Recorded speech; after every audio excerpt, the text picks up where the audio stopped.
There we go. Hey guys, hey everyone, thanks for joining me today on this wonderful Thursday Twitchcast.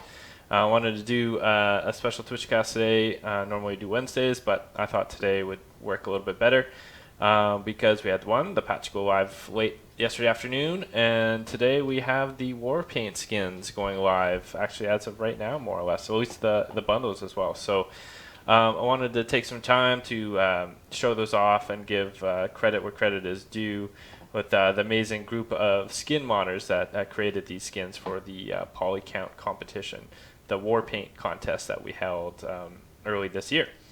And also some cool news, we actually just launched a free weekend for Company Heroes 2 that starts today at 10 a.m. It'll run till, I believe, Sunday 1 p.m. PDT, so that's Pacific time. And so there should be a big influx of new players joining the game for the next few days, so be nice.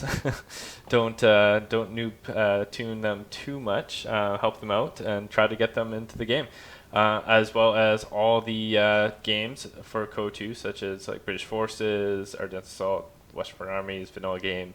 All I believe are 75% off. So if you have any friends who you're trying to get into the game, this is a good time. Let them play in the free weekend if they like it. Then they can buy the game quite cheap. So that is pretty amazing. I saw Rita in chat there, so I just wanted to give a shout out to Rita.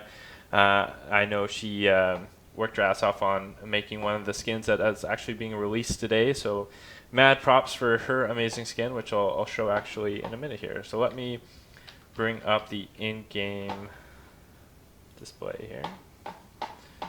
Patal. All right, so let's get back on you. There we go. So let's go to the in-game store, see if those skins are actually at it.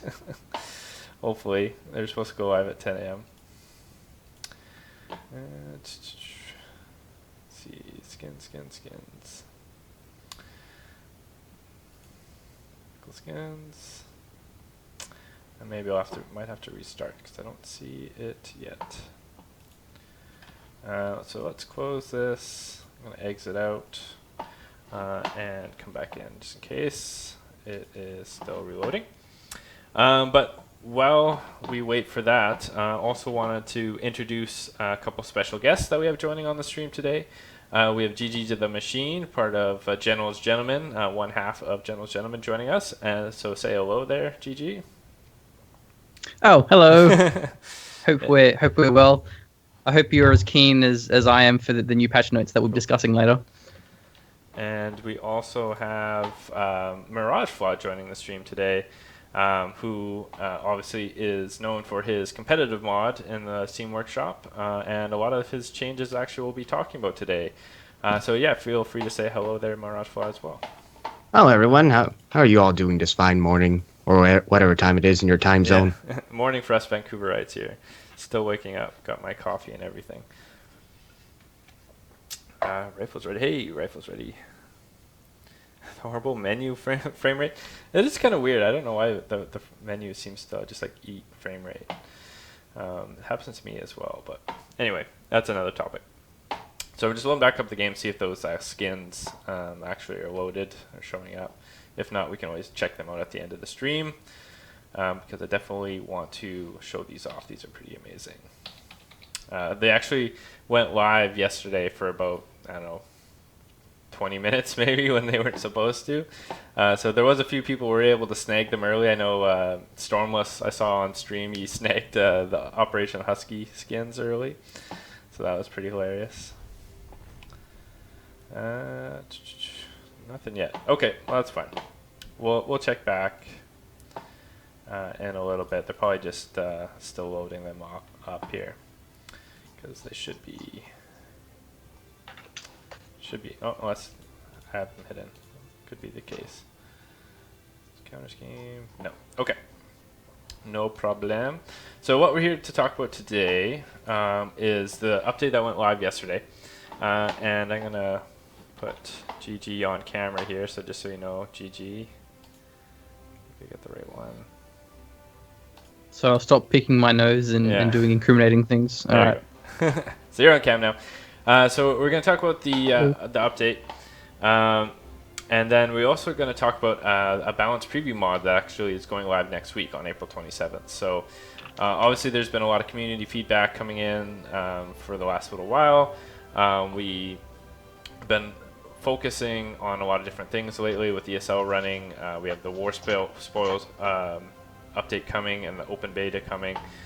So real quick, I'm actually going to switch to a different view and add the patch notes so you guys can follow along with us here. Web page. So just bear with me for a second here. Okay. So here is the April 20th update that went live yesterday. So the big thing here was the Soviets and the UKF. So there's been, you saw it, and Gigi's could probably talk about this better than most people, but there's been a lot of talk about the Maxim spam from the Soviets. And so we definitely wanted to address that. So we made some changes to it in regards to setup time, build time, and cost. It's not necessarily affecting it like how powerful or effective the unit itself is. It's just to reduce the amount of units that can actually be created. Obviously, setup time will make it a little bit more difficult to maneuver and use it as like an assault unit, which it's designed to be support. So hopefully that setup time will help with that. And then we also have made some changes to the UKF. So specifically to the advanced fortifications regiment, or emplacement regiment, sorry. And we made some changes to the fortification upgrade. So if you can't see it there, infantry section now take 30 seconds longer to build emplacements and the fort assembly. And we improved fortification upgrade, now increased max health by 20% and armor by 10.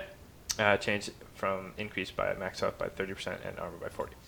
So that's obviously to do with the little sim cities that you've probably been seeing in team games where fortifications get set up, emplacements get set up, and they're very hard to dig out, essentially. So while we got Mirage, Flaw, and Gigi on the stream, what do you guys think about those two changes? And Gigi, you can go first because you can probably talk best about the Soviet change, at least. I love from your them. experience. If you guys, yeah, if you guys were following the North American ESL Cup, there was certainly an abundance of Maxim spam.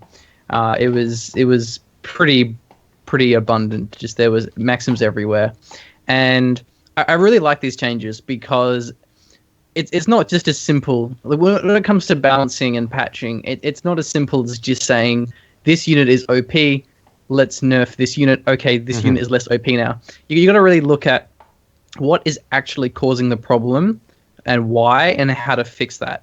And I think these issues, the issues have been addressed because the reason with the Maxim, it wasn't that the Maxim was too good or the Maxim was too strong. It was more the fact that Maxim spam was viable. You would see players go 4 or 5 times Maxims, and it was just ludicrous. And using those Maxims as frontline units to capture points, to attack the enemy, just using Maxims in a way that they're not designed to be used as. They're supposed to be supporting weapons, not forward infantry like conscripts. So by lowering the build, by rather increasing the build time, increasing the cost, it makes them harder to spam. And then also the setup time, it makes it a lot harder to use them offensively, because if you get caught out of position, it's much more difficult to reposition and rotate.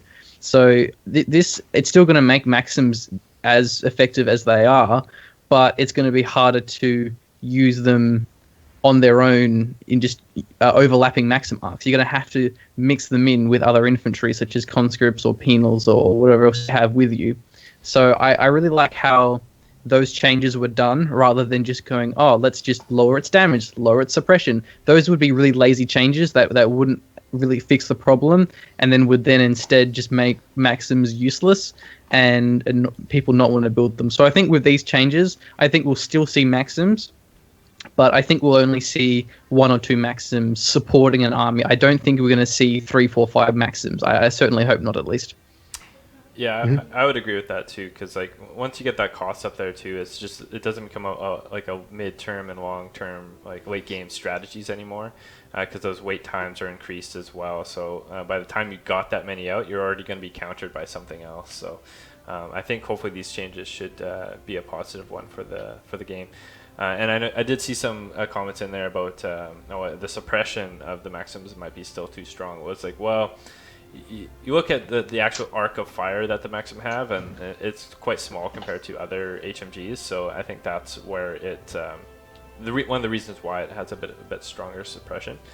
But yeah, Marashva, do you have anything to add to what GG had there? I think Gigi said everything that he mentioned on the Maxim. I don't really have much to say on it. You really don't want to nerf the Yeah. unit itself simply because, well, it's not that it's overperforming in terms of its actual performance, but it's how early it arrives and how many you can get out in the early game when you don't exactly have those counters.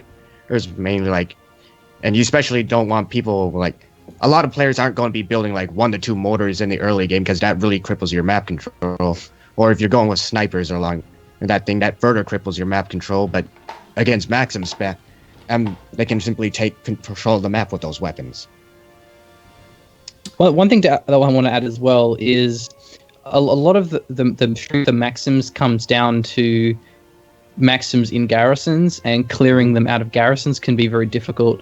And that build time is going to make it a lot harder. You would see in maps like Colony Firma during ESL, a lot of the matchup can come down to, does he get a Maxim in the garrison? And if the Maxim gets in the church or the munitions house, those really key garrisons, it's so hard to dislodge. Where with the build time, and the build cost increase as well, it's going to make it a lot harder to do that. You're going to have to actually, use conscripts more to take the territory, and then have Maxims as a follow-up. So great stuff. I think that's really it for Maxims. Cool, awesome. So the next change is the changes to the advanced emplacement doctrine. I keep forgetting it. So what do you guys think about that? So obviously a lot of the chatter has been about the counter battery, but these changes have been a more focused on reducing the effectiveness of the fortifications themselves. So what's your thoughts on that, Gigi? I don't think there really is much to discuss here at all. I think this is probably one of more of those simple examples of, this is OP, let's nerf it. Right. I don't know. I think it was much more of a problem in team games, because in 1v1s, emplacements are difficult because they do take up fuel, they take up pop cap. 1v1s are much more mobile, dynamic. You have to be moving around to VPs, to fuel points, to munis points. In team games, it's a bit different. It's more about one player fighting over a VP or a fuel. So I think from a 1v1 perspective, not something that we really saw a lot during ESL, but I think, if anyone's played 4v4s as Axis lately, it was really overpowered. Simple as that. Yeah, even in 2v2, we saw a lot of, one player is trying to be fast and mobile, where the other one just like supports and gets bunkered in, and then once that happens, it is pretty much GG for the one team if they could get dug in pretty deep. So that's why I think these changes came in. It was overperforming in team games, so we wanted to test out nerfing it a bit, but while hopefully trying to keep it still viable. So anything to add there, Miragefall? Not really. Yeah. On the improved fortifications, I think as usual, GG's saying everything. Yeah. Things. He's got it covered, this guy. I guess it's also good that there wasn't over nerfed in the Maxim as well. I think in the past there's been a few times when some things have been over buffed and over nerfed, but these changes, they seem pretty reasonable, and you want to generally be pretty gentle with changes like that. So I think it seems like good patches to me. Patch to me. We'll have to wait and see how it turns out. Balance is a delicate thing. Yeah, it's very, very tricky. Obviously, everyone knows that. You change one thing, and what is the butterfly effect on the meta, right? Like you expect to, like back in December, for example, we made one very small change to AEC, and then all of a sudden the Brit meta was completely affected. Like everyone was playing Brits, and AECs were getting spammed, and They had Very small. very small Very small change to the had a AEC. big effect, right? Like so, that's kind of butterfly effect any kind of change does, and we're actually going to move into the next topic here, which why it's, big changes like what we're about to talk to are a bit dangerous, but hopefully we have enough support from Mirage Flaw's competitive mod to back up these changes. But so just give me 1 sec here, and I'm gonna bring up the balance preview mod. These changes are not for the faint of heart. Be ready. I'm so keen. So it'll be interesting. If you haven't seen it yet, you'll see it pretty quick here, and then I'll also link to it as well, so people can check it out on their own and follow along.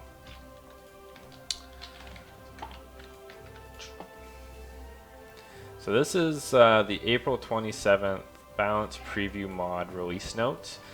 So this will be what's going live, and this again to clarify, this isn't what's going live in the game on April 27th. This will be available in the Steam Workshop as Relic content.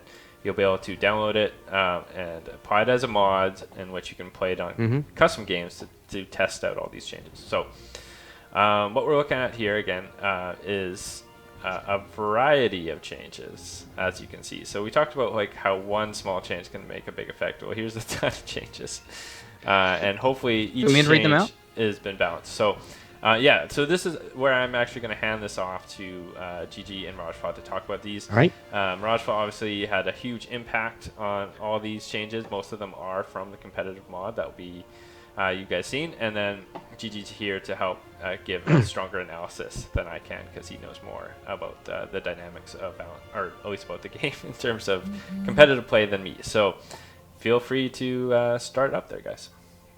Awesome. All right. So for a start, if some of you have been following Mirageflaw's mod, you'll notice that these changes are all pretty much copy pastas, and that is a great thing.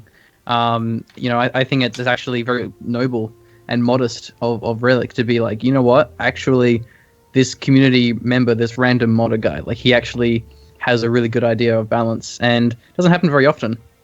There can be a lot of ego and kind of humiliation in kind of admitting that, oh well, maybe our ideas of balance isn't always the best. So I think there's a huge props there for coming up with this patch, which is, I mean, inspiration is an understatement. Basically just taken from Mirageflaw's mod, so that's pretty cool. But let's read them out. So, Right. The first thing is mines, and for me, I think during ESL, the number two biggest problems we had was A, maxims, and B, mines. And the thing is, the problem with mines is there are two problems.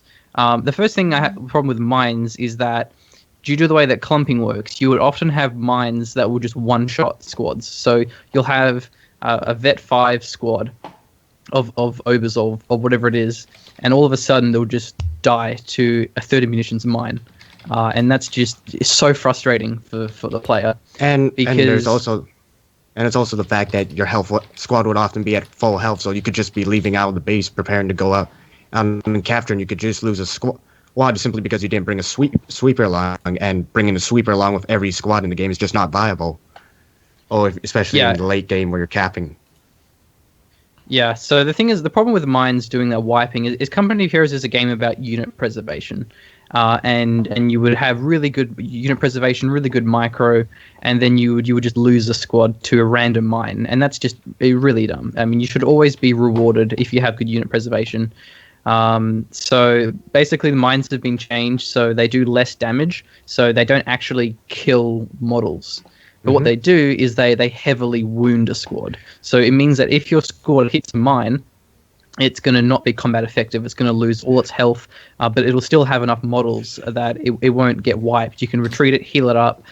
You could use it in combat if you wanted to, but you just end up bleeding a lot of manpower. So it's a great way of making mines less cheesy, but at the same time, they have suppression. So squads that get hit by a mine are going to be suppressed for a few seconds, and that's a great change, because that means that MGs that get flanked, if you have mines covering your flanks, you can then actually buy your MG time to reposition, because the squad's going to be suppressed. Where on the flip side, it would be quite frustrating when you have an MG set up and then it gets flanked, but then that flanking squad hits a mine, blows up, loses one model, and then just keeps running and flanks your MG. So it's going to be a way, I think, of giving a lot more consistency to mines, which is very important, because mines were a very inconsistent performance, especially when it comes down to the engine criticals as well. There was no reason for mines that cheap to be getting the cripple vehicle. Yeah, exactly, because it's literally a game changer. If you have a tank that hits a mine and you have a heavy damage engine crit, you're pretty much going to lose it. You can be guaranteed that. And KOTOR is so momentum based that if you lose a vehicle, especially something you rush out really quickly, it's disastrous. So for me, I'm really happy, and I love how mines was right at the top, because I think the mines were such a big problem, especially when you have doorway mines, where you would put a mine on a doorway, and then whenever something evacuates out of the house, it blows up and just wipes the squad. So I think we're going to see a lot less frustrating moments from players losing squads to mines when they really shouldn't be. All right. Cool. Anything to add? Generally, you're saying everything as usual, so I don't have much left over. Oh. What else Alright. can I say, GG? You're stealing the spot. All right, well, let's move on to the next. Well, I was going to ask my reasoning. Mirage start the next combo, so you can actually give some input. All right.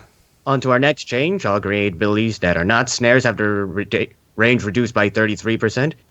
And when units suppress, I'm pretty sure most people can at least semi-agree with this change, mainly because it's really frustrating when you have like an MG set up in a proper position, but maybe because there's yellow cover in the area, or the squad is a bit closer than you wanted to before the suppression's going off, of where the squad that's crawling up still manages to throw a grenade before they're pinned, and generally from like midway of the MG's arc, especially if units like Grenadiers with their rifle grenades, or units that have longer than usual grenade range, especially when they get to Veterancy. When a unit is suppressed, it shouldn't be able to, just walk up to the support weapon and grenade it. Grenade it. Yeah, I think those are the words I'm looking for. So, Am I saying this correctly? yeah. Yeah, Go ahead, I think the problem with how grenades are currently in KOTOR is that grenades discourage you from taking cover, and it's bizarre. It is ludicrous. It is one of the most core mechanics of Company of Heroes. Is I should take cover so I'd take less damage, but when you're actually using machine guns, you literally don't want to be behind cover, because you clump up behind cover, and that makes you get wiped by grenades. This is particularly bad in yellow cover, because that provides no damage reduction for the squad at all. And that's the most common cover in the game. Yeah, I would say like only yellow cover, because in green cover, yes, you clump up, but because you take half damage, you won't ever get wiped by a grenade. But say you have an MG42 set up and a rifle squad walks up to it, it can get suppressed and then throw the grenade. If you're out in the open, the squad is going to be spaced out enough that the grenade will very rarely actually wipe the crew. Whereas if you're behind yellow cover and you get hit by a grenade, chances are you're going to lose that MG. And so it's just really unintuitive to be discouraging players from taking cover. But with this change where grenades are reduced, it means that if a squad does actually get suppressed, if you walk into an MG's firing arc, chances are you probably can't crawl up close enough and throw the grenade. 33%, I mean, I don't know if that's enough, but it either way, it's a great change, and I think it's going to make using MGs, a lot safer. Actually pack up and fall back. I can reset up. So you can't just pop smoke midway or close to the MG and pretty much chase the units that use smoke grenades. We're talking about shock troops and riflemen. They'll be forced to fire things like their smoke grenades. It's at shorter distances, giving MGs more time to actually pack up and fall back. I can reset up. So you can't just pop smoke midway or close to the MG and pretty much chase the MG down right afterwards. Yeah. It's because that's smoke right, so cover. The next change, a pretty basic one. So anti-tank guns, Piats, bazookas, and Panzerschrecks, they have much less damage against infantry, 25%. And I think that is a great change. It's all about consistency, because you can talk about RNG all that you like, and I've done that a lot recently. But the thing is you should never in any situation ever have a squad of Volks Grenadiers with a Shrek counter shocks. And that does happen sometimes. If you have a squad of shocks, you run up to a squad of Volks, and then a Shrek hits and kills 3 models of your squad. And it's just crazy when you have an anti-tank infantry that's supposed to counter tanks, then accidentally counter their intended counter because of something crazy like a RNG Shrek hit. So with that change, it means that even if you get lucky and the Shrek hits, it's not going to really matter as much.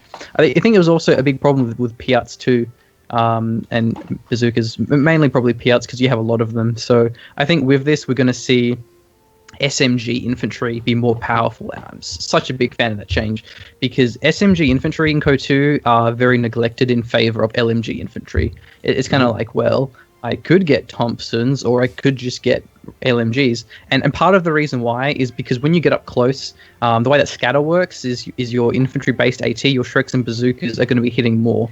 So you can often have those silly RNG moments where you just start losing models to Shreks.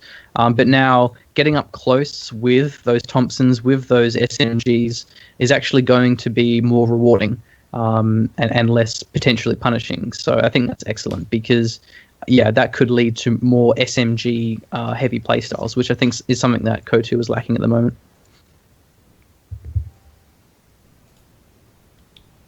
Cool. Anything to add there, Mirashva, or did GG sum it up? As usual, I would say GG has sums it up in most general. Oh, just this with is really good for my consistency self-esteem. Yeah. All right. We'll talk about the next point. That's actually something that really surprised me. Yep. Is that even in your mod?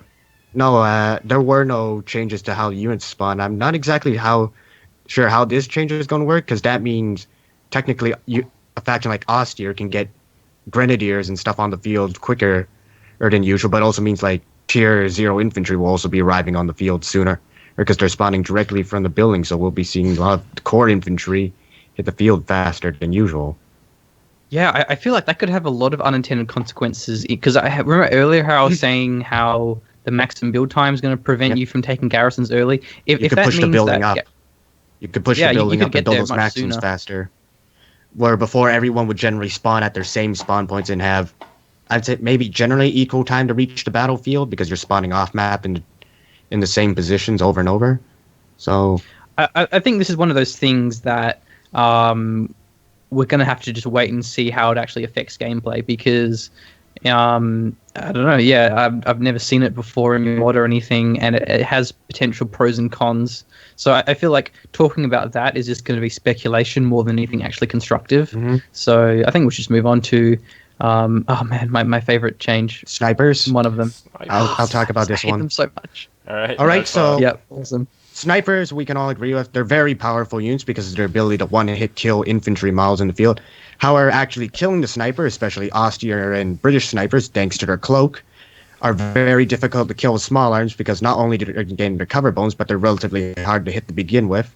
And a lot of infantry are also bad on the move when chasing. So the idea of this size change was to make snipers easier to hit when caught out of position than by other infantry units.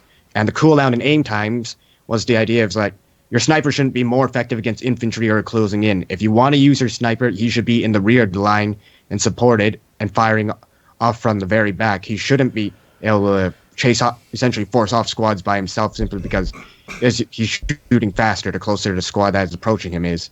And essentially you keep backpedaling back, take a shot, and keep doing that over and over until you whittle down the squad enough. With these changes, it should mean that infantry have more time to close with snipers, because they'll take around 2 to 3 seconds before they can snap off a shot. If you're trying to do that sort of backpedal idea of sniper, just using him unsupported. But essentially the idea of this change is to make snipers less powerful on their own and need to be supported at most times. Yeah, so it's a great change. The target size and the rate of fire decrease, it's going to make infantry flanks a lot more rewarded, and no, just flanks him just walking up to the sniper, because it means that it's going to take more damage, as in things will hit more, so it'll die quicker. And so that's going to be really good, and it does it in a way that rather than decreasing the health to where it gets one-shotted by mortars and things like that, which means that again, it's a lot of it's about consistency. You don't want to have it originally when Code 2 was launched, where the sniper would die so easily to silly RNG things like a mortar shell. But at the same time, you don't want it to be too durable, which it is currently. So it'll die easier, and it's going to be harder for the sniper to return fire. If it is being chased down, currently the sniper can kind of stop and shoot, and you can kind of 1v1 a squad just by running and shooting, and just shouldn't be happening. So that's a great change. I'm really looking forward to that. Personally, I would love to see the Soviet sniper have like more health, but then also more received accuracy as well, because currently the Soviet sniper team can die to a random mortar shell at full health because of their 48 health per model rather than the standard 82 of snipers. Yeah. Also, because I think the problem with snipers is because they're so hard to kill, you would often just see the only way to counter snipers is with other snipers, which creates... It can be pretty boring gameplay when you're kind of just sitting around waiting for a counter snipe. And then the problem is when you're playing US and you don't have a sniper, how do you counter snipe the sniper? So this is especially bad in late, especially bad in late game for some factions, because there, as you were saying, sometimes the only counter was just to suicide a unit or light vehicle to try and kill that sniper.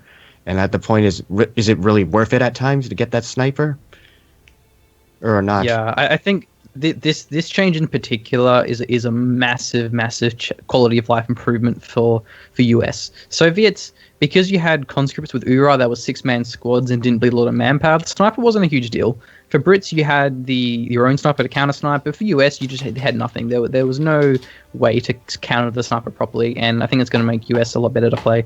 But yeah, okay, so tripwire flare mines. So. All right. Something that's been very exploitative lately, and that's pretty much just due to the way that door mining works. So with the damage up to 20, it means that it's not going to be enough to actually kill a model of like a grenadier, or conscript, whatever it is. So it means that signal flares, you can't use them to get cheesy wipes out of garrisons, which was just an unintended part. I mean, tripwire, it was never intended to one-shot squads out of a garrison. It was mainly to be used as a small harassment and scouting tool to essentially get you line of sight of enemies who are approaching for a certain direction. Yeah, so I think that's a pretty basic and straightforward change that doesn't really need a lot of discussion. It's just a great change overall. And now the penal. So this is a very delicate topic because... Yep. It's a lot of changes bundled together. I know it's a constant thing in the mod where they may need more changing than they currently do. They may be too powerful or underpowered. It's a constant back and forth with this unit. All right, should we start it off though with the Penal Battalion? Probably one of the most considered the most, I don't know, redheaded stepchild of Company of Heroes, the Penal Battalion. So the idea of this change essentially was to encourage Tier 1 and make the Penal Battalion something that you would buy. While they did have good close range damage in the vanilla game, the thing is Soviets are generally geared toward a close range with conscripts with their Molotovs, their anti-tank grenades, their 6-man squads. Conscripts kind of already fill that role, and while Penals do have the flamethrower and better close range damage profile, those is generally not enough to invest in Tier 1. So the idea here was to make Penals essentially a good combat infantry unit in general who can take on units at range, and amplify the idea that Tier 1 is a dedicated anti-infantry tier, and what you're getting from that tier is a very strong unit. However, to compensate for this, they are getting manpower increase, so you can't just spam them out so easily and overwhelm the enemy, and a build time increase, so they take longer to get onto the field. So if you're trying to go for those early penals, those before like 3 conscripts or anything, and you're going to be losing out on map control. So while you do have a better combat unit that can generally win in 1v1 engagements against your base infantry squads, you will be losing map control in the process. So that is a trade-off. As for the flamethrower change and the PPSHs, the idea is essentially to prevent penals from just smoking you. What we had with Rifle Company a while back was to prevent you from simply smoking out your enemy from cover and then using your good mid to long range damage to essentially kill them off. So if you are going to use the flamethrower package, you will be forced to close in and you use it effectively or rely on other units. Furthermore, it gives the penals this unique role where it's a complete role change from the unit, from going from a mid to long range unit to a short range unit for the engagement. Something that I really loved about the Volks Grenadiers in Company of Heroes 1 is you would go from having the long-range firepower to then the MP40 package, and then all of a sudden it would now be this really powerful close-range infantry unit. I mean, and same with PPSH conscripts, but you don't really ever see them. But it was a huge part of Co-1, and I think it's actually creates a really fun choice of play style and strategy is you're building penals, but how are you using penals? Are you going to keep them at long range? Are you going to be using them as close range infantry? So I think this is a very interesting change that will probably need some more testing. But the great thing about this isn't the new patch. This is the patch preview. This is still going to be tested, and if there's needed to be changes, there will be. So yeah, it just gives a lot of really great distinguishability, if that's a word, which is probably not, but it distinguishes penals from conscripts, which is kind of the problem that penals had, is they were too similar to conscripts. Also, one thing that's amazing is they have a new ability.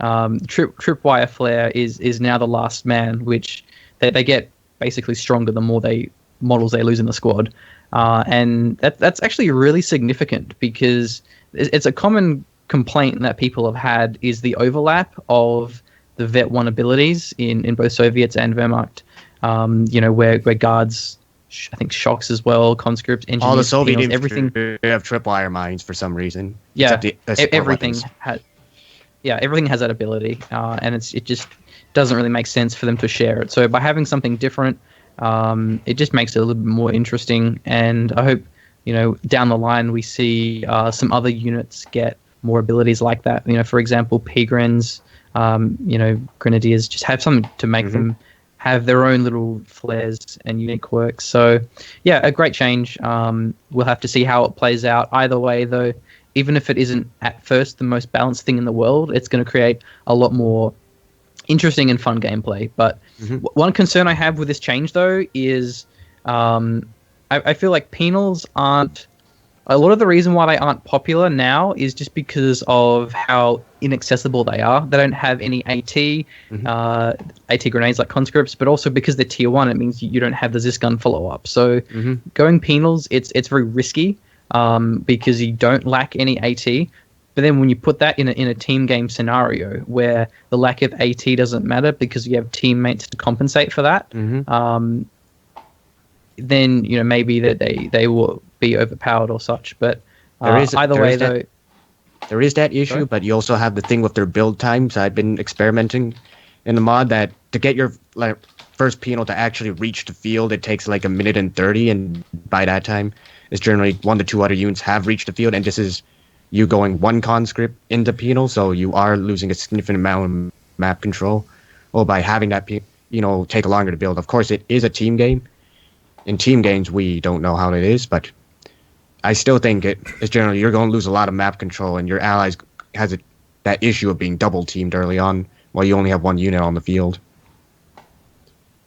Yeah, definitely. But either way, I think decisions and changes that create more strategy and more diversity and more decision making is always better than changes that create better balance in terms of what's the most fair. So I'm all about these big changes that really shake things up and make it much more interesting to play with. But anyway, so that'll be it for penals. As for the T-34-76, that is a unit that has needed a buff in quite some time, and finally it's getting it. So I think all the T-34 spammers can rejoice.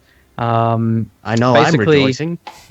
Yeah, I've been rejoicing for the last hour. But anyway, not a lot to really talk about. It's just a flat out buff to its machine guns, the coax, the whole machine gun. So it just gets better anti-infantry. A significant buff, in fact, but that's with its machine guns, not its main gun. And then it has a bit of a manpower decrease. So one thing main gun reload. So it gets the rate of fire increase. 6.1. Okay. I mean, it doesn't get a penetration buff. And so that's interesting, that because a lot of people are suggesting that it needs more pen, And that's again, that's kind of the hard part about balancing. It's not identifying what's the problems. It's working out how to fix it. Personally, I don't mind that so long as we see perhaps the Su-85 be buffed, because Tier 4 isn't very good as far as AT is. The Su-85 not very effective. T-34-76 not very effective.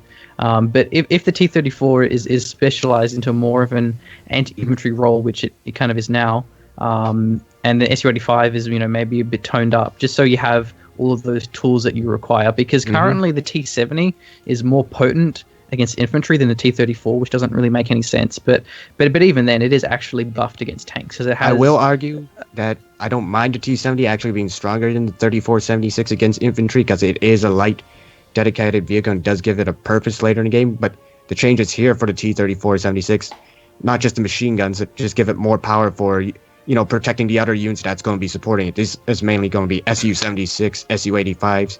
These are the things that are weak against infantry, but the T-34 is cheap enough that you can field them to not only protect against infantry units, but also possibly tanks going around for the flank.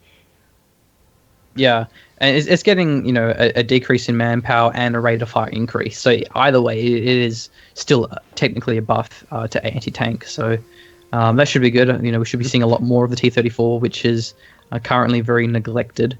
But anyway, so I'm not quite sure why it says AEF here, but this is for the US for the major.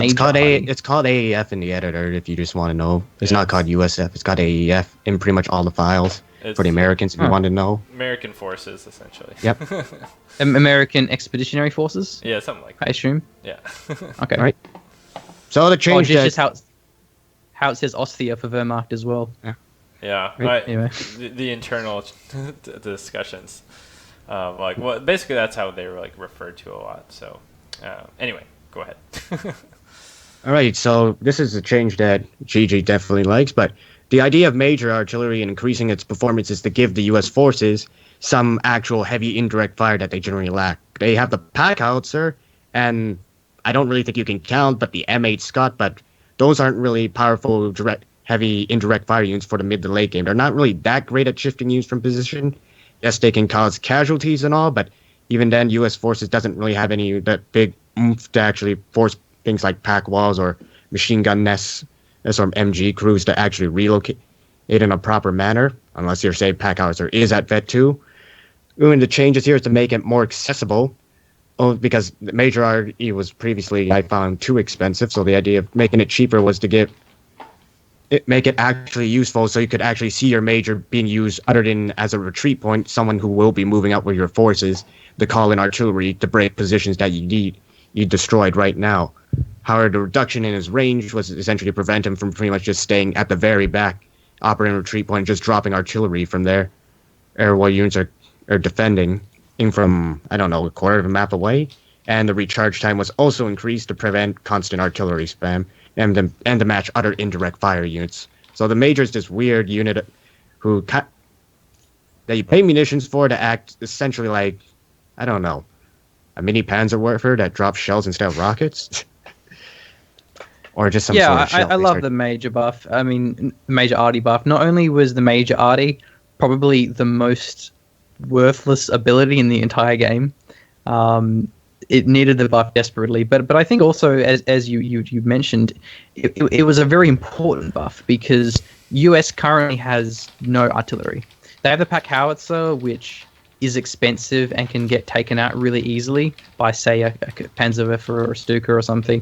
And then the Scott isn't really artillery at all. It doesn't have much range. It dies easily. So this actually gives US some form of artillery, which can be a huge problem for the late game. If you're versing a very defensive playstyle, there's MGs, snipers, packs, Dugs, how do you break that?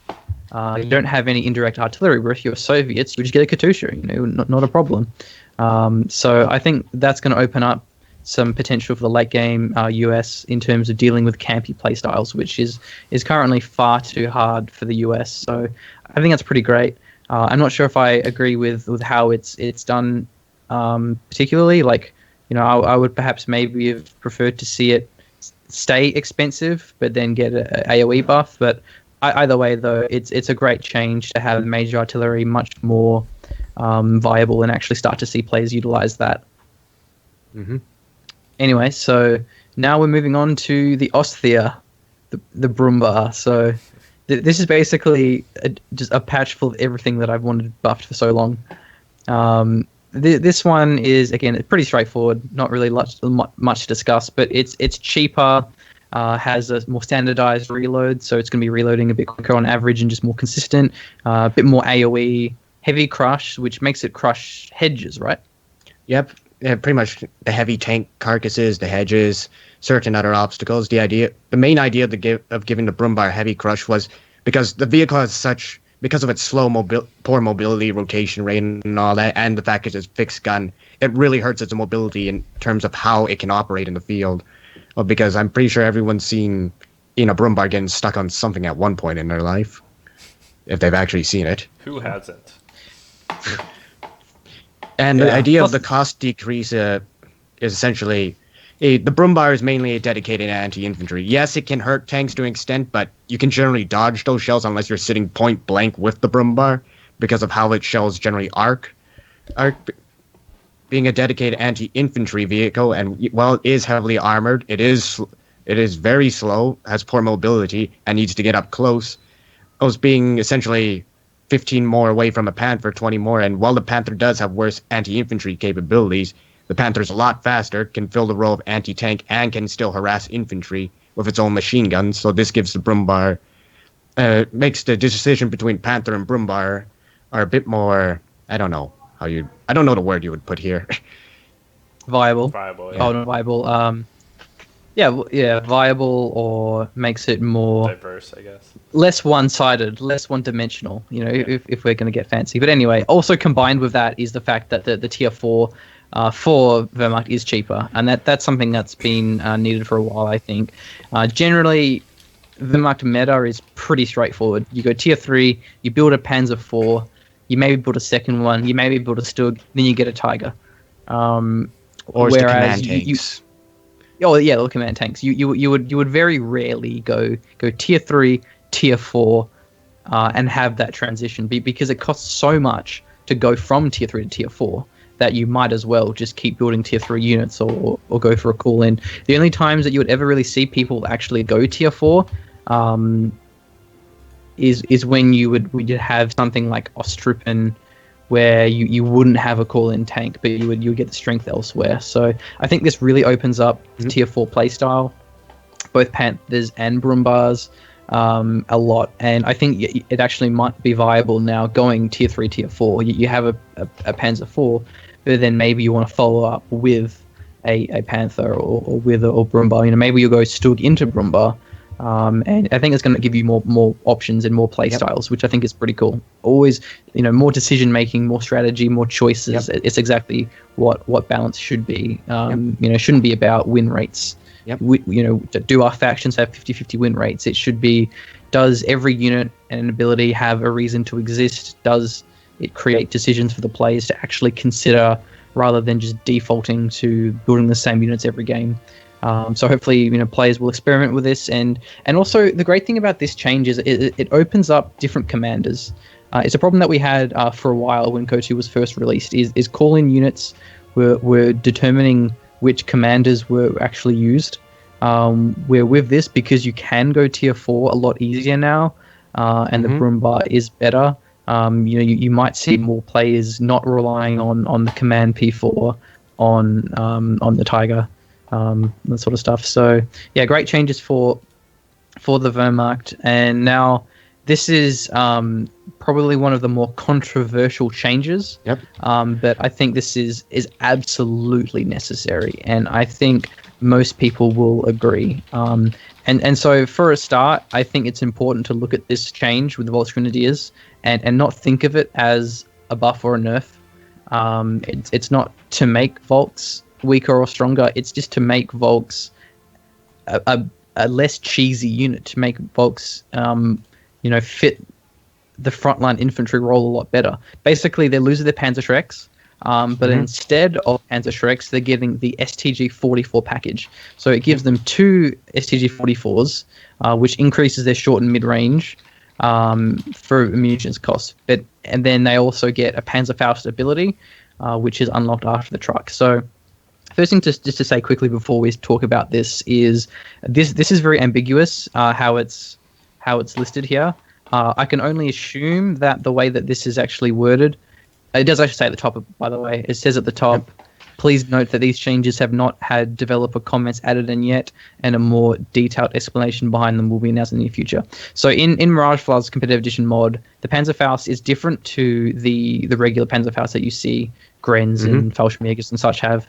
Rather than getting the damaged engine critical, damaged engine critical every time, in this, for the Volksgrenadiers, it actually has more range and more damage, but it doesn't get a damage engine crit. So it's only a temporary snare, or how it currently works in the mod. Yeah, so it means that it's to scare units off, but what it's not to do is box select a bunch of Volksgrenadiers and then hit A on your keyboard and then click on somewhere and then just sit back and watch your Volksgrenadiers murder everything because they have Shreks and Vet 5. Basically it's going to mean that Volks, they're more potent in the anti-infantry role. They're going to be able to deal with allied squads more effectively, but it means that they're not going to be able to effortlessly counter tank destroyers, counter vehicles.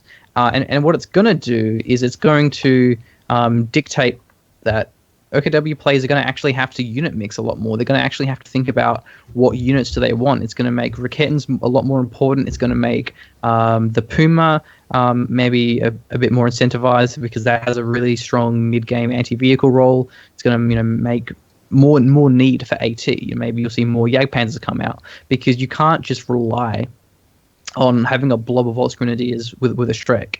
It just doesn't really make sense at all for a frontline basic infantry to scale so well into the late game that you can deal with any tank, or you can deal with tank destroyers, especially with Shreks, especially with how much range they have, with how efficient they were.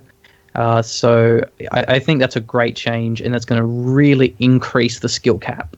I think it's going to mean that OKW players are going to have to unit mix more, think more critically about what they build, and micro a lot more as well, because you're still going to be able to use them as support, having those Panzerfausts, but that you can't use them to just get a blob of them and just blow up a Jackson in one salvo. So I think it's a great change that will create a lot more interesting moments. All right, I'll talk on.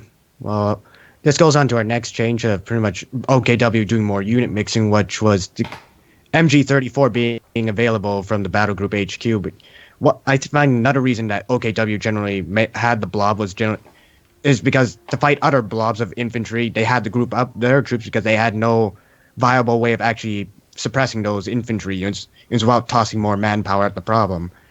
And MGs are such an important part of the regular company of heroes 2 gameplay. They're needed to stop massed infantry assaults, but you have one faction that doesn't have them. It actually forces a faction to actually counter blob to get that firepower to force away the other person's blob in a sense.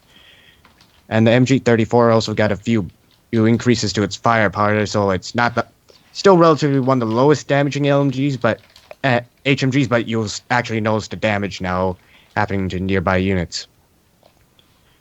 Yeah, I think this is huge.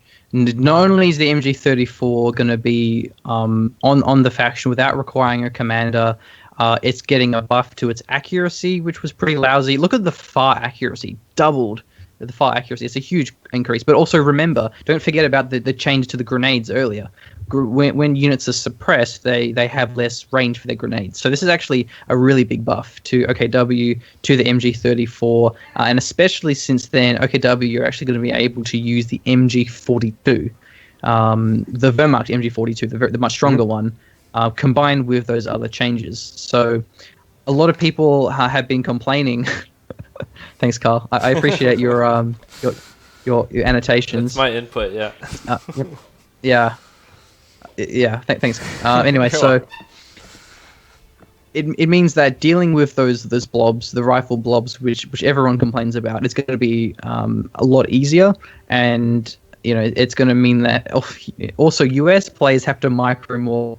See a common theme here: people have to micro more. That's pretty cool. That's kind of how your video game should be. Is people should have to micro more. Well, that's a good thing. Like adding more micro adds more depth to the strategy, right? So like we're hopefully trying to make a game here that's like a little bit easier to get into, but tougher to master, and that's the ideal goal about having increased micro. Like you get better as your micro skills get better.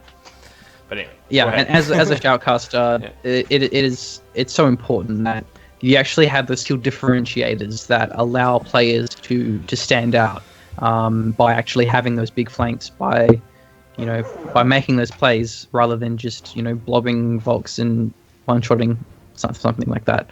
So that's really cool. One thing that's really weird though, I don't know if this is an oversight, but the MG34 are now available in the Battle Group HQ. In Mirage Flowers mod, it's on the regular HQ, like tier 0. I really don't like it being on tier 1 because the problem with OKW currently is tier 1 is just so much safer. Tier 2 is so risky.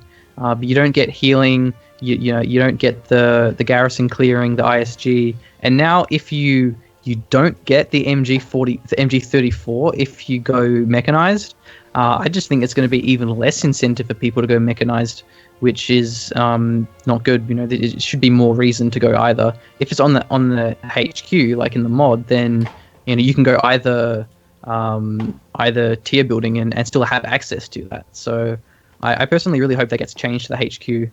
But yeah, I love this change so much because the core mechanics of Company of Heroes is cover, flanking, suppression, MG, positioning, and OKW was so bizarre that they would have a core part of Company of Heroes taken away from them. Go, nope, you can't have the MG. Like, it doesn't really make any sense, especially since originally it was the Kubel wagon which then lost its suppression. So I think it's great that they have the suppression now, able to counter those blobs more reliably, and that it's going to be stronger. So pretty cool, especially if you can get a Vet 5 MG42. That's the dream.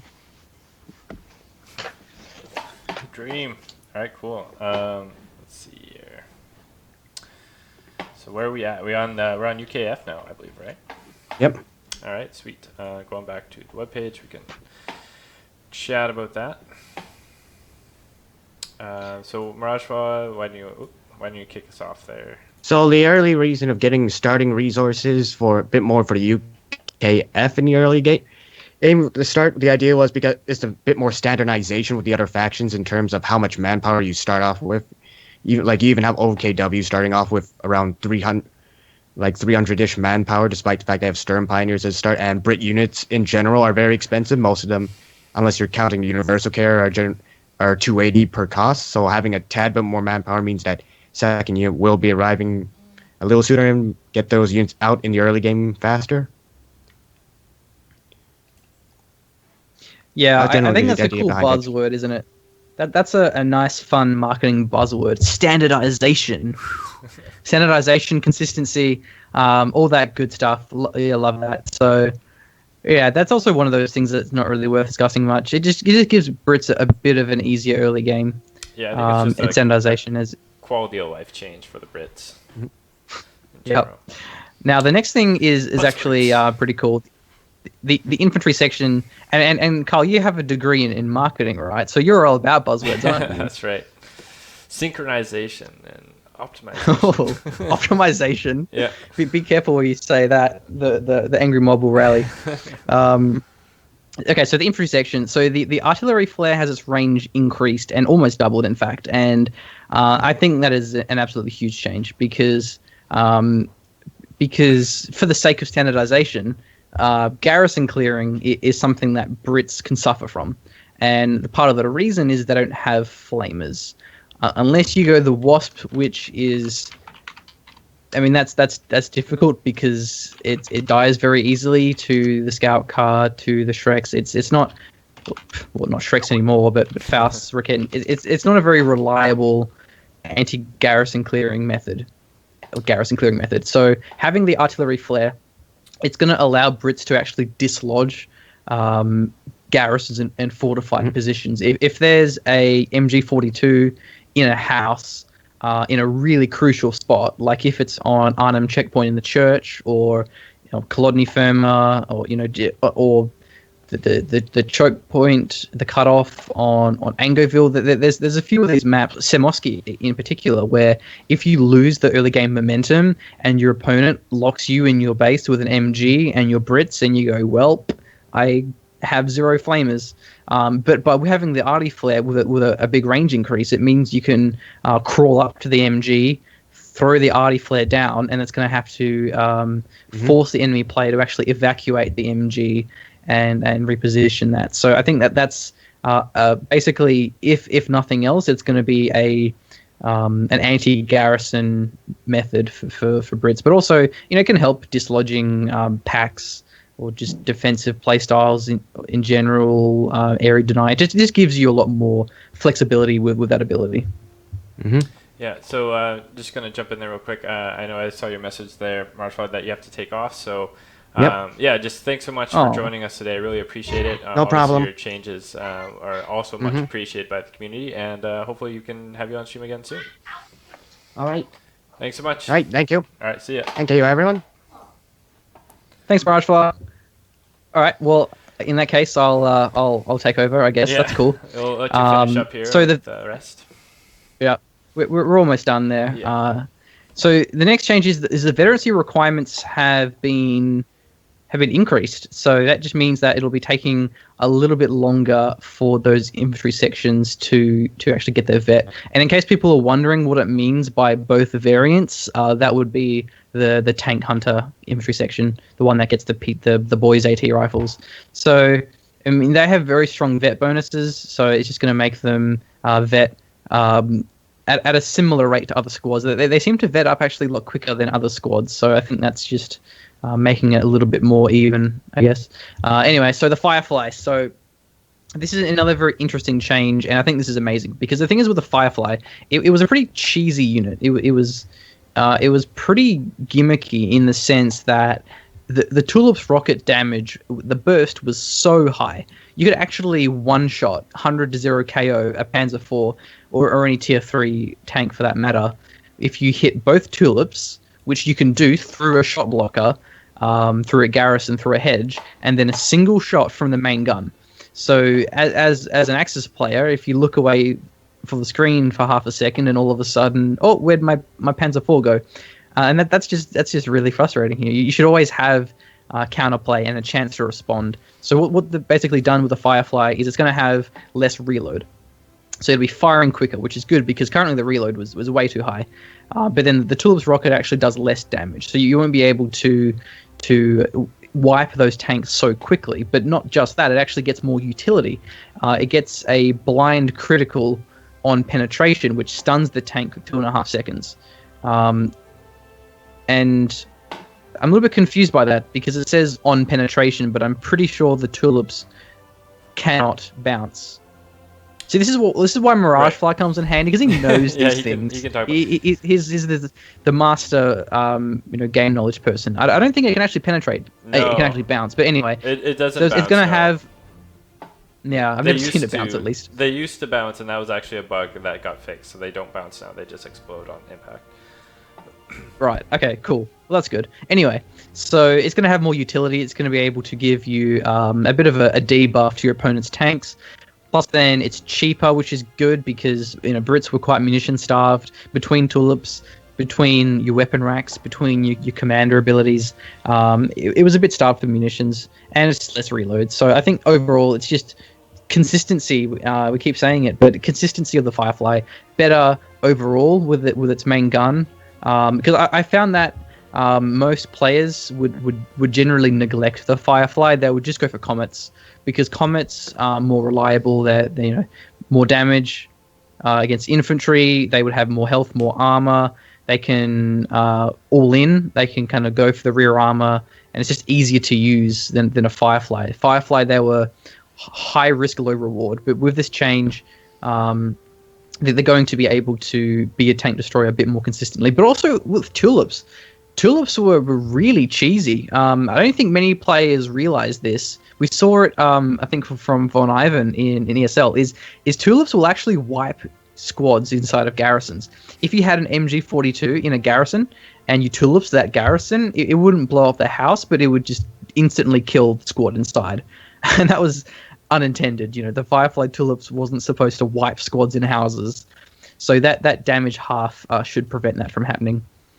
So a great change there. Sniper, so the Arty Flare has been increased. So similar to the infantry section, it's just a method of clearing garrisons with a bit more range and flexibility to do so. So the next change, the Universal Carrier. So something that is been also a very difficult unit to use because it would just die so easily. It was cheap now that it had its fuel cost removed, but the fact that it had such little health, it would get taken out by a scout car in particular really quickly, Panzerfaust and small arms fire. So there's a few changes here. So it is getting a buff, but it's getting its manpower cost increase to compensate.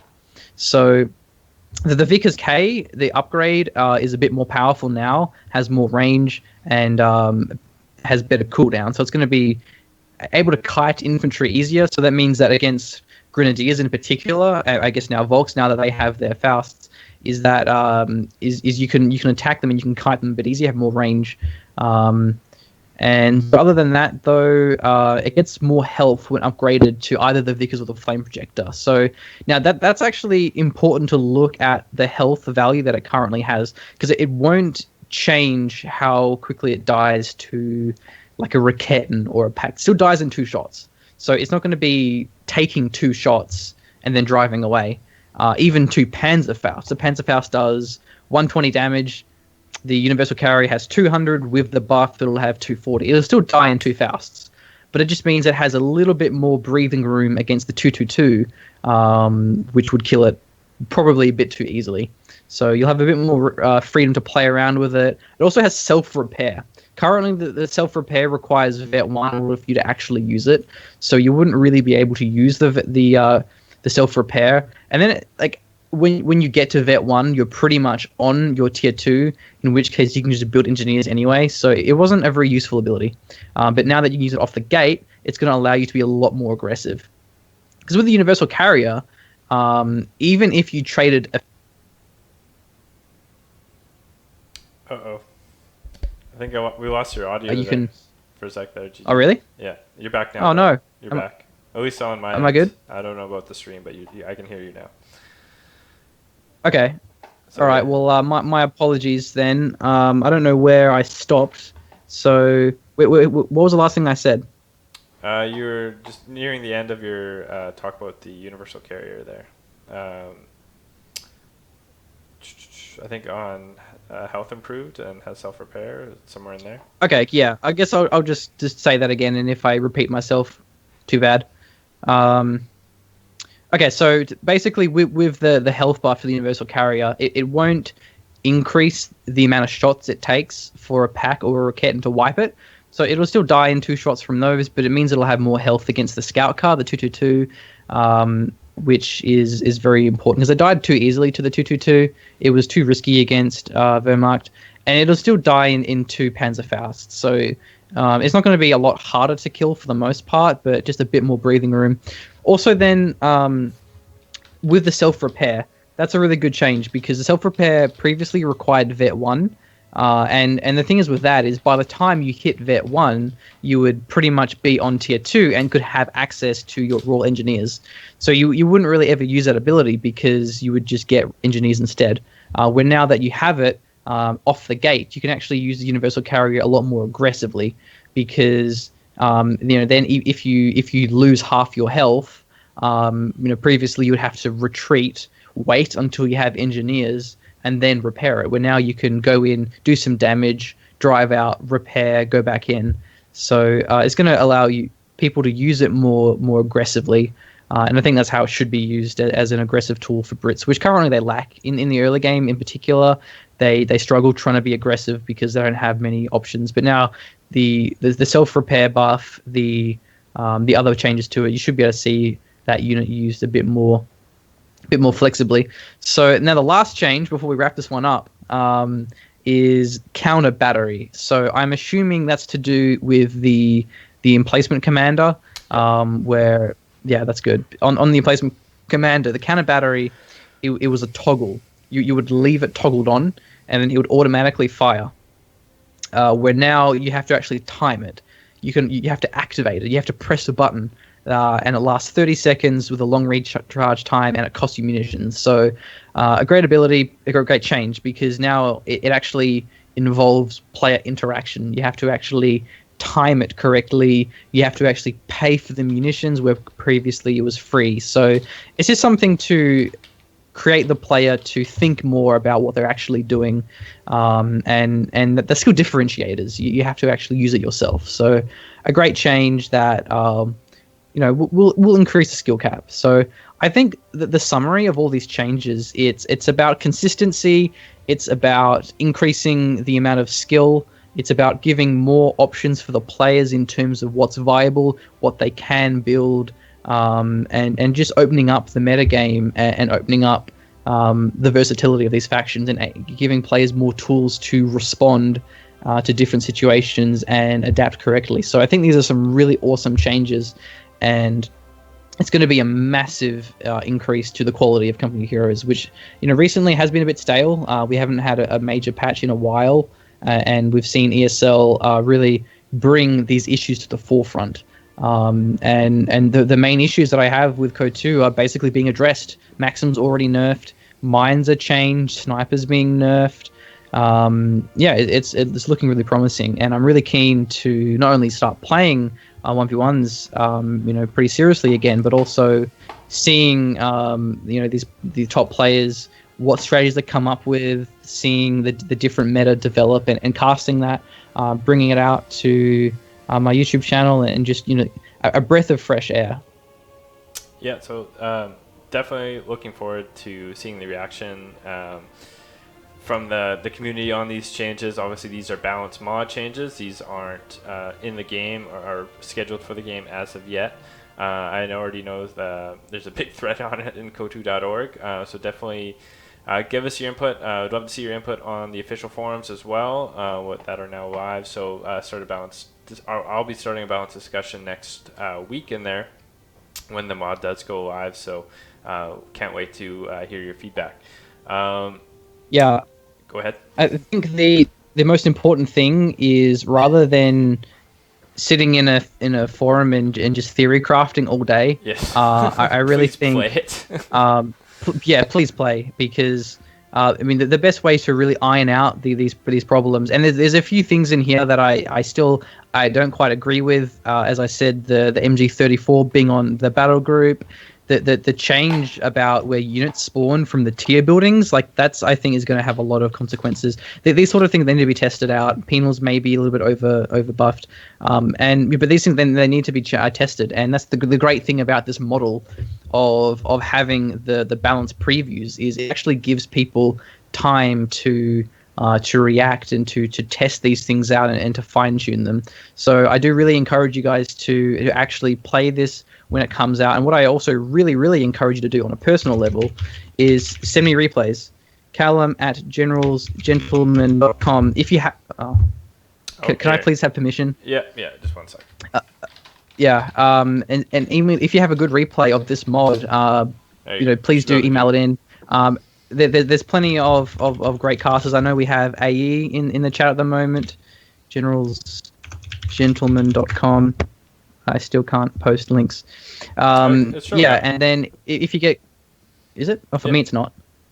Okay, whatever. Anyway, and then we can do some casts of it. We can hype it up. We'll see how it plays out. We'll get a good look at it, and also be able to bring that to everyone else, so they can check it out and see if they like it or not. So we have someone asking us, how do they play? It isn't out yet. It doesn't come out until... When is it coming out, Kyle? It comes out April 27th, so next Wednesday. The mod will be officially released in the Steam Workshop under Relic content. A lot of these changes, though, are in the competitive mod released by Mirage Flaws, so you can actually test some of them out in there. as well to get an idea. He also has a lot of other changes that will affect these changes that we didn't adapt. So, but you can get an idea of how some of them work and how some of them feel. But the official Relic content mod with these changes outlined here today will be released next week. Please note that there actually probably will be a few more changes added to this list between now and then. So keep checking back, and then on the 27th, the updated notes will be live, so you'll be able to check those out as well. But yeah, please play it. Please don't give feedback unless you've played it. We don't need theories of why you think these changes are good or bad. We need you to test them and actually give your legitimate opinion, which is a funny point. You think that'd be pretty obvious, but we actually ran a survey after, I think it was in December when we had our big balance change go out that month. In a balance preview mod, 20% of the people who were giving opinions hadn't even played the mod. Yeah, that'll happen. So, because people often get very upset when their favorite units are nerfed, or when the enemy's team is buffed. People will get really attached to their factions, and I think that is why replays and shoutcasting. I mean, obviously, I have my own vested interest in this, but I think replays and shoutcasting are really the best way to assess balance, and I think that's why ESL was great, because it really did bring all these issues to the forefront. Because I feel like when you're playing, you often have this bias between what's actually OP and what's not, because you don't want to admit that what made you win was OP. You want to admit that it was your skill, kind of thing. And so whereas then when you're stepping back and you're watching a replay or you're watching a shoutcast, you really do see a much more objective view of how these changes affect balance and what's fair and what's not. So yeah, I guess if we're going to wrap this up now, one other thing that I do want to do a shout out to is Mirage Fly. He is running a competitive edition mod tournament. It's coming up on May the 7th, and that's going to be pretty cool. It's going to have all of these changes. Well, most of these changes are in part of his mod. There's also a lot of other things that I hope are actually added in as well down the line. I feel like Relic doesn't quite have as much freedom as a modder to just dump a whole big pile of changes. I think they kind of need to ease people into it one patch at a time. So I hope we see more of those ads, more of these changes added in down the line. But for now, if you do want to check out how the big scheme of things can work out in the end, sign up to the tournament, play some games. There's going to be a stream of it happening as well, 7th of March. So there should be a bunch of fun. There's actually $200 prizes as well. 100 Canadian, 100 US, I think. So there's actually going to be some decent money up for grabs as well for that tournament, which is pretty cool. Absolutely. So yeah, definitely sign up for that. We'll be supporting it in ways we can, try to promote it in the game as well.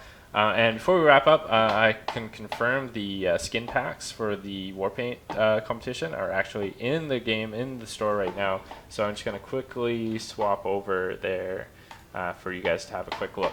So right now we're looking at the Soviets, and there was 2 skins packs released for the Soviets today. So the first one being the beautiful 2-tone 1941 blue steel bundle. Comes with obviously 3 summer, 3 winter for all vehicle types. And this was created by Puppeteer, so mad props to Puppeteer for making these beautiful skins. And also for the Soviets we have, so to clarify, there's actually 2 more or less categories that were released today, like 2 big bundles, which I believe will be released as well, so you can buy everything all at once. But there was a historical bundle and then a fantasy bundle, so 2 different themes. The 2-tone blue steel is obviously more closer to historical style skin, pretty but more on par with the immersion. And then something like the Soviet Hellbound bundle, which is more obviously fantasy and is similar to the Geiger style theme that you can see Aliens, the movie Aliens has that kind of theme for their aliens and things like that. It almost kind of looks like skin on the tanks. But they're very cool looking. Though that was made by Grump and Tug, who's I believe in the stream today as well. I saw him tweeting about it. So if you're in the stream, say hello and thanks so much for your submission. It is fantastic. So definitely go check that out. We had 10 bundles total today. So moving on to the Weremock, we had by one of our prolific skin modders, Starbuck. He made this amazing historical sort of 3-color ambush bundle. So it comes with a variety of skins, actually. It's not just one theme. There's a whole bunch of different themes depending on the vehicles you're using. And these are very cool. I know in the Steam Workshop there's a lot of requests for that to be integrated. So it has been done.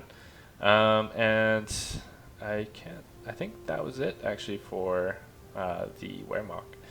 So moving on to the USF, we had Operation Husky, which if you were watching Stormwhistle's stream yesterday, he was very keen on buying these.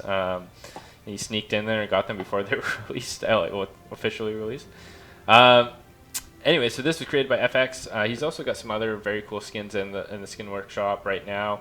One called Paladin, so I recommend checking this out. But this is a very nice skin. It's like similar to I think the skin used in the Italian forces. I can't remember now for sure exactly, but oh yeah, here we go.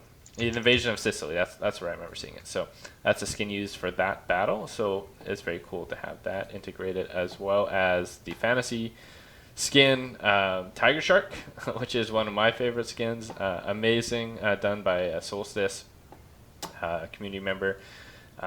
Very, very cool looking skins. If you haven't checked these out, definitely go do so. Like the one on the bulldozer looks amazing, and then, yeah, these are very cool. So check those out.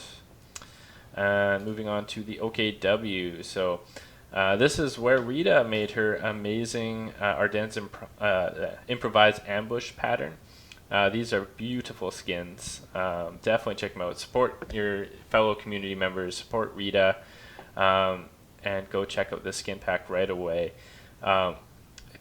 Speaking of that, actually supporting the community members, so I should probably point out as well that 50% of all revenue generated by any of these skins released today go towards or go back to the community in some manner. So 30% of the revenue will go right back to the creator. So if you bought the improvised ambush pattern by Rita, she will be getting 30% of that purchase. As well as 20% is going back to community initiatives. So tournaments, prize pools, supporting modders, commissioning artists, all that kind of stuff within the community. So it's all going back to community, anything related to the community that we can give money to. The biggest thing right now is we're looking at doing a tournament this summer. So we're trying to generate a prize pool for that through these skins. So hopefully we can do something really cool this summer with these Warpaint skins. So if you like watching competitive play, you like watching tournaments, you like participating in tournaments, definitely contribute through these Warpaint skin packs. And also another prolific community member who's done the Drop Zone mod, done obviously these skin sets. He does the KOTOChart.com. If you haven't checked that out, he created that as well. And that's paid players. So he's in the community as well. You've probably seen him on .org and other areas of the community. He made these Dazzle skins, which are gorgeous. Like, just look at that. Look at the detail put into that. I don't know if you've ever tried making a skin in KOTOR, but it's freaking hard. Like, it is not easy. It takes a lot of time, a lot of effort, and get that much detail is commitment and very, very cool, very incredible. So check that one out as well. And lastly, but not leastly, we have the British. So we have Desert Rats, made by another community member who is frequent in discussions, is Chalky Starfish. He might even be here today.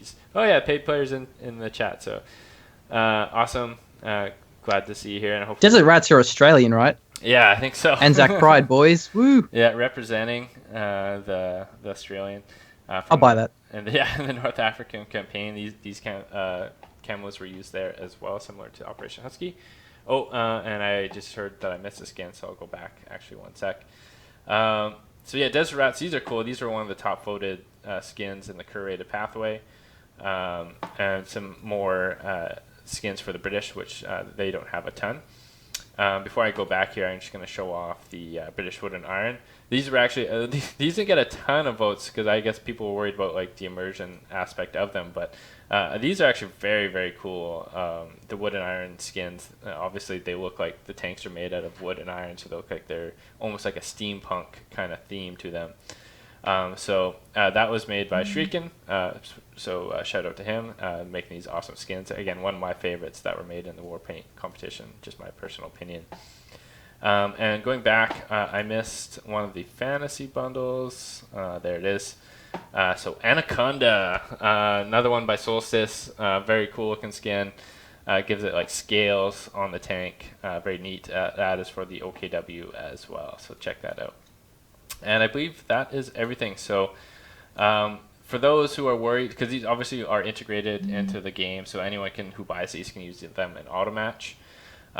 So those worried about immersion, we actually added, see if I can actually find it here, an option in the graphics option that you can custom aesthetics. So, historical skins only is the one I was looking for. So if you tick that on, then you won't see those fantasy style skins like the Make War Not Love ones or any of the ones that we just showed today that aren't classified as historical, or at least historically accurate to some degree. So yeah, you just tick that and you don't have to worry about seeing them. You don't have to worry about being like spamming wood and iron or anaconda skins or anything like that and ruining your experience. So feel free to just tick that. We also actually have the hide vehicle decals as well. So some of these skins, like the decal theming for like KOTU and team games and whatever, like the decal actually like ruins the look of the skin. So we added an option to hide vehicle decals. So this will only hide your vehicle decals. So you won't see your decals in game when this is applied, but you'll still, if you're playing team games, or you'll still see like your enemies' decals, just so you can see like your team colors and all that kind of stuff. So just another option that was added to the graphics options in this last update yesterday. Cool. So I think that's about it. Again, support your community, support tournaments, support the modders. Check out those Warpaint skins. They're on a sale, I believe, right now. We also have a free weekend going on right now. All the expansions for KOTU are 75% off in Steam. So get your friends playing. Good opportunities for new players to try out the game and buy it if they like it. So thank you so much. Can I just say something today, before you wrap up? Go ahead. I was gonna say I think like those skins are really high quality. If you look how those custom skins compare to some of the other ones that are for sale, there is a lot more time, effort, and passion dedicated towards them, and they're really, really nice. And I think I really like the idea of the skins, because I feel like a lot of people are a bit upset about the way that the DLC commanders work, how they can cause balance problems, where something like this, it's giving a lot of sustainability. Sorry? I was just saying, pure aesthetics, doesn't affect gameplay, and like you said, yeah, it sustains a lot of the game itself in terms of getting new content and the community in this case as well. So go ahead. Yeah, so it really it's going to help the scene, as you say, running tournaments, which is awesome. The more tournaments, the better. And it's giving money back to the people that will keep encouraging them to make more and more good content. And I think that's just a really healthy way of continuing to keep the game supported and healthy and active. So it's pretty cool, and I hope we see more aesthetics and things like this. Like, I'd love to see new models for things that you can put on your tanks. Like, you get a different type of wheels on your Kubel. I don't know, just things like that. I think there's a lot of potential for the store in cosmetics, which a win for everyone. But other than that, I guess can I plug my YouTube as well before we wrap this up? Of course, yeah, definitely. Excellent. All right, guys, if you do want to check out some Company of Heroes shoutcasts, if you want to see the new patch in action, make sure you subscribe to the channel if you haven't already. YouTube.com/GeneralsGentlemen. We post Company Heroes once or twice a week, as well as various other RTS games. And follow me at Twitter, twitter.com/GGTheMachine. So other than that, it's been a blast. Thanks everyone for watching. It's pretty cool to have people keen to to see the new patch changes, and it's people that are dedicated and passionate to the game that really keeps it alive. Absolutely, and thanks so much for joining us on stream today. Your analysis was much appreciated to give a better perspective of what the impact of these changes and why they are great. Just wanted to wrap up with saying that these aren't the last of what you'll see from the curated pathways. So if you are a skin modder or interested in becoming a skin modder, definitely a great opportunity. This isn't like, a one-shot deal. We're actually ramping this up. So if these are well received by the community and they do well, they perform well, then we're going to be ramping up created mods in the future, allowing more mods to come through into the in-game store. So definitely a good opportunity for our skinning modding community to get involved and to make money on the side while supporting the game and adding content to it. So definitely a very cool opportunity there. Also, I just want to touch on right before we leave the War Spoils update. So that is still on the way, and we have an open beta, as I mentioned in the patch notes, that's scheduled for the beginning of May. So early May sometime, you can expect to be able to test out the new War Spoils changes, how it'll affect you, how it'll affect the game, in that sense of earning different content for free, which is also very cool. So keep an eye out for that. And lastly, we have, speaking of that balanced preview mod again, we're going to try to do maybe a little mini tournament next week, maybe getting GG to help cast that, where we get some of the top players, maybe like Hans and Loveness involved, to actually play with the balanced preview mod on a live stream and actually stress test these changes to see the effects, see if there's any exploits we can find through their skill levels, and basically just show off the balance changes in action. So keep an eye out for that next week as well, probably Wednesday or Thursday sometime after the mod goes live. And that's about it for me. Thanks everyone. Appreciate you joining the stream. Appreciate Miragefall and GG for joining us today, and I'll see you guys next time. I almost forgot. Oh, yeah. Blake says hi. Blake told me to say hi to the stream. He couldn't make it tonight, unfortunately. He had other plans. But yeah, thanks guys, and good night. All right. Yeah. Next time, Blake, we'll have you on here. It would be good to have both of you guys. All right. See you guys.